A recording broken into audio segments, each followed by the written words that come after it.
This year, what are you excited about? What are you looking forward to in the 22 season? I think there's a lot to be excited about with the group. We return close to 20 players. We return, I think, eight of 11 starters. Obviously, we have a couple big losses. Eric Centeno and Charles Bruat have moved on. Charles graduated, and Eric left to pursue the professional route. But with the return of 8 starters, starting with Yazid and Ryan, and the back line with Emery, Eric Cotton, I think there's a lot to be excited about. And although the disappointment of last year still stings a little bit, it's also been a motivating factor throughout the spring and the summer for the group. And so it's been a good preseason thus far. We're trying to get healthy, but it's been good nonetheless. And we're ready in a week and a half to get after the regular season. And so 8 of 11 starters and 20 guys returning. What does that leadership look like? How does that help you with those newbies coming in?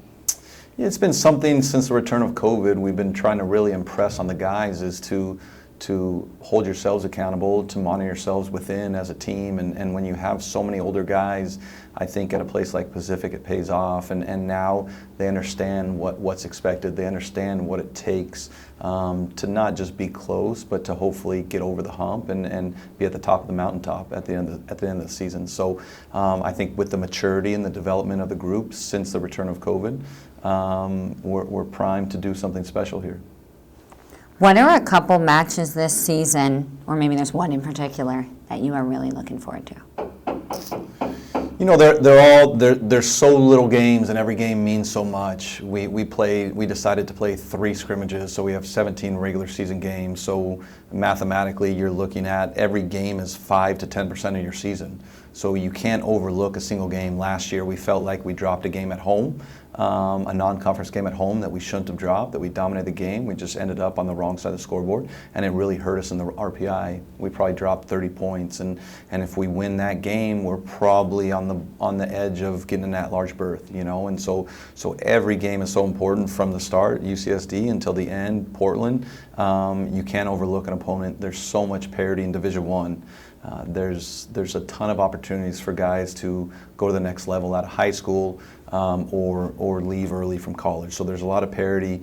If you don't show up on any single day, you're going to get beat. So we're looking forward to UCSD, and that's the one we're preparing for. Obviously, you're preparing for the conference season, you know, and as the preseason polls came out within the conference, I think the other coaches in the conference think the same way that I do, that there's a lot of parity within the conference, and there's 4 teams that got first place votes, and everybody was stacked pretty closely together, and so the conference, without a conference tournament, each game is just that much more important, and we're fortunate enough this year because of the odd amount of games you play within the conference. We play 7. Well, we get 4 at home this year rather than 4 away as we did last year. So that's a benefit to the group. But each game is so important, and I think we have the depth to withstand the early part of the season where we play multiple games a week, and then we get into the conference where you play essentially 1 game a week. We added a very good game towards the end of the season where we'll play an extra game, which is Stanford. That's obviously a good game. It's a local rival. The strength of schedule is going to be there, and so you want to play those games, and you want to match your best with the best. You know, we take an East Coast trip to 2 perennial very good teams in Xavier and Marshall, so we're looking forward to that as well. And each conference game feels like a rivalry because every game is so important. So I can't say there's one. I think every game, and again, that's what I've tried to impress on the guys after the disappointment of last year and losing probably 1 game that maybe kept us out of an at-large bid. Every game is so important. And you mentioned the preseason polls. Mm-hmm. A couple of your guys, when we interviewed them, said they felt that maybe you guys were slept on a little last year and you surprised some people. Mm-hmm. This year, you had a decent ranking, but like you said, there's a lot of parity there. Yep. But you also had 2 guys on the team, and then you also had Yazid come out being named one of the midfielders to watch. Sure. With those preseason polls and Yazid being named that, do you think you're getting the recognition you deserve? It really doesn't matter to me. You know, we haven't done it consistently enough to maybe garner that. I can look back at the spring of 21 when we just came out of COVID and we had that shortened league season. And I've looked back on that season a lot of times because there was a few games where we led in the game, we led in the second half and let it slip away.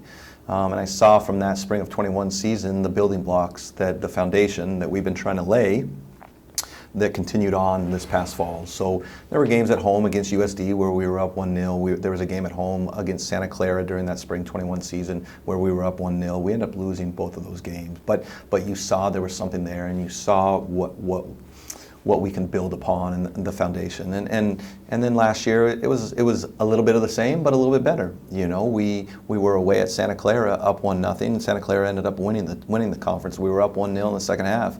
We ended up tying 2-2. We were up 1-0 away at Portland, ended up tying 2-2.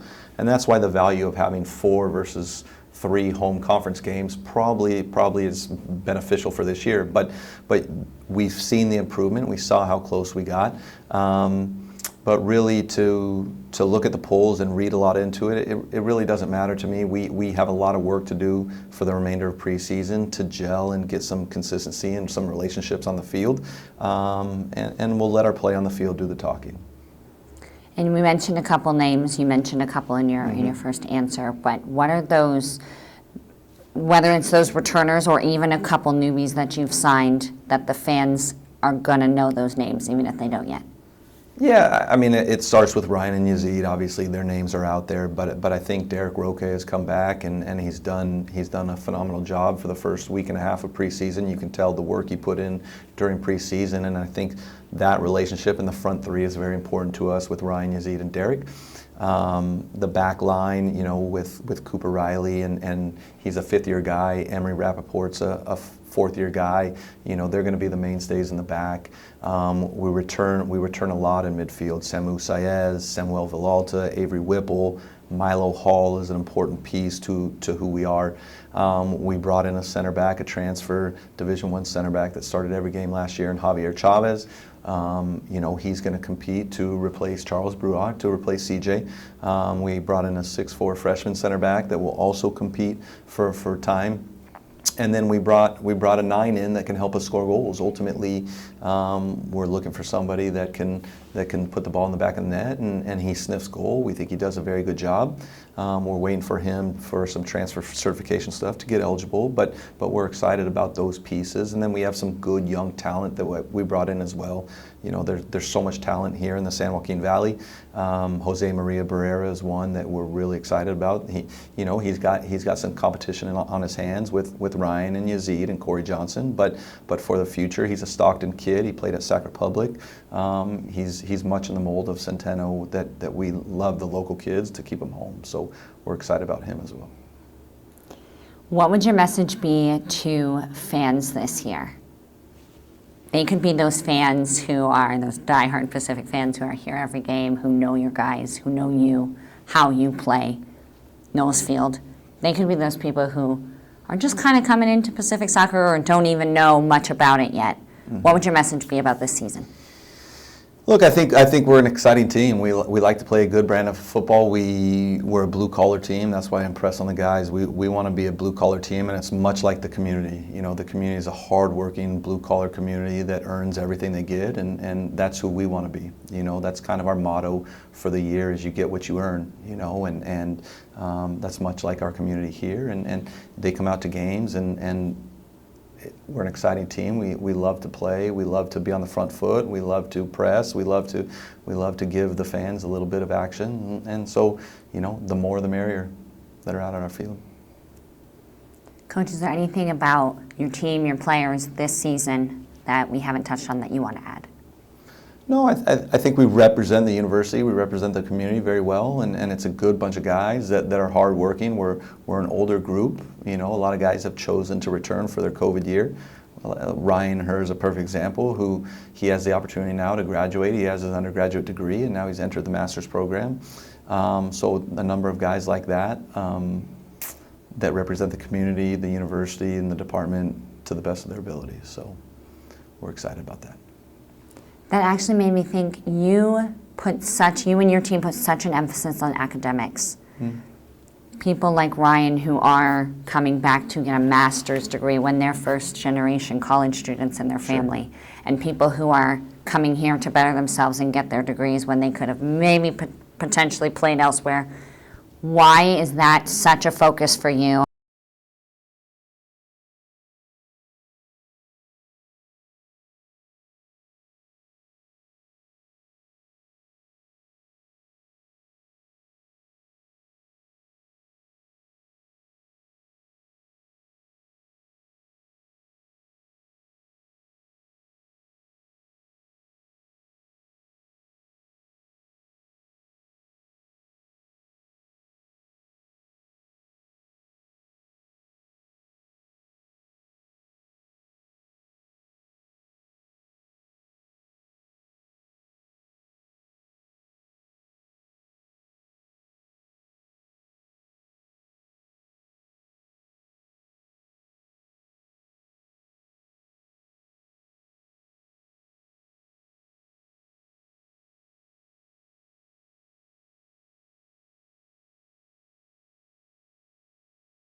So those are the type of things we try and do to better them as people, not only on the field.